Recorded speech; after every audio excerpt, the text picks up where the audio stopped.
Friends, मी निघालेली आहे. एक पनवेलला शो आहे. राजेश कर्डे दादा आणि सन्नी वालिका माझा वाट बघत आहेत. सो मी तिथे जाणार आहे. रोहित पाटीलचा शो आहे. बघूया कसं काय आहे, मला काहीच माहिती नाही. सो मी चालली आहे. उशीर तर झालाय खूप. आता बघूया. माझी साडी पण खाली कोळते. तिकीट मी ऑनलाईन काढायला पाहिजे होतं, सो काढलं नाही. आता मला घाई आहे.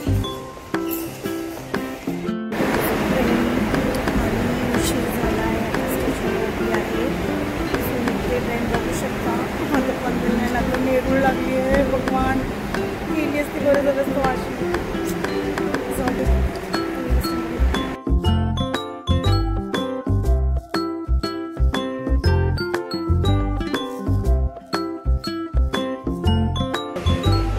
सो आली आहे. आता मी पनवेल स्टेशनला उतरली आहे. खूप गर्दी आहे. चला आता पुढे जाऊया. पुढे जाऊन बघूया. शो तर स्टार्ट झालाय. आता तिथे गेल्यावरच कळेल. चला निघूया आपण.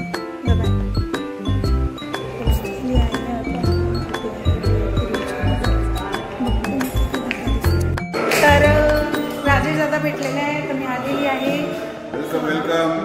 छान असा कार्यक्रम आज बघण्यासाठी आम्ही पनवेल येथे वासुदेव बलवंत फडके या नाट्यगृहामध्ये शिवशंभू गाथा रोहित पाटील प्रस्तुत हा कार्यक्रम बनवण्यात खरोखरच चांगला कार्यक्रम सुरुवात झालेली आहे. आणि आमची ताई नंदिताई पण आलेले आहे. त्या कार्यक्रमाला अजून मजा आहे. या थँक्यू.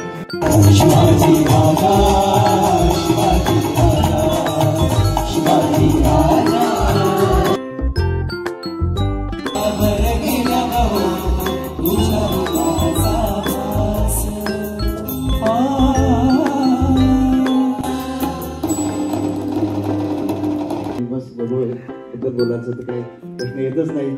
आणि सागर रोहित तर काय सांगायचं गेलं तर रोहितला म्हणजे नमस्कार, जय महाराष्ट्र. पुढे आगरी कोळी अभिनेत्री रंजिता नाईक यांच्यासोबत आम्ही आलो होतो. ओके. रोहित यांनी त्या ठिकाणी शिवाजी महाराजांवरती शिवगाथा असं एक सुंदर प्रबोधन करणारा संगीतमय कार्यक्रम वासुदेव बलवंत फडके नाट्यगृह पनवेल या ठिकाणी त्याचा पहिलाच प्रयोग आणि लोकांचं त्याला भरभरून प्रेम. शिवाजी महाराजांचे जे विचार आहेत ते त्यांनी या संगीतमय कार्यक्रमातून त्यांचं प्रबोधन करून ते विचार लोकांमध्ये फिरवण्याचं धाडसी काम त्या ठिकाणी केलेलं आहे. शिवाजी महाराजांनी जे महिला धोरण असेल, शेतकऱ्यांविषयी प्रेम असेल, आपल्या रायतेचा नागरिक कसा सुजलाम सुफलाम झाला पाहिजे याच्यासाठी शिवाजी महाराजांनी जे स्वप्न बघितले होते ते स्वप्नांना इथं गाण्याच्या माध्यमातून खूप सुंदर रीती लोकांसमोर प्रस्तुत केले. तर पुन्हा एकदा रोहित याचा मनापासून अभिनंदन करतो. तो शिवप्रेमी आहेच, पण खरा शिवभक्त तोच जो शिवाजी महाराजांचे विचार तळागाळाच्या लोकांपर्यंत. छत्रपती शिवाजी महाराज की जय. खरंच खूप खूप सुंदर कार्यक्रम होता. अक्षरशः जेव्हा त्या गाण्यामध्ये महाराज अचानक त्यांची एंट्री होते वरून, अंगावर असे शहारे आलेले. आणि मी खरंच जेव्हा महाराजांची कहाणी गाथा काय काय स्टोरी सांगत होत्या ना, मी रडली. खूप छान झालं.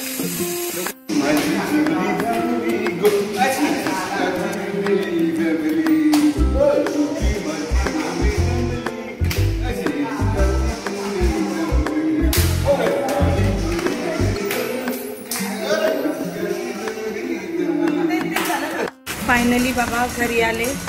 चेंज करते, परत मार्केटमध्ये जाते. सो माझा ब्लॉग आजचा इथेच संपवते. Bye bye.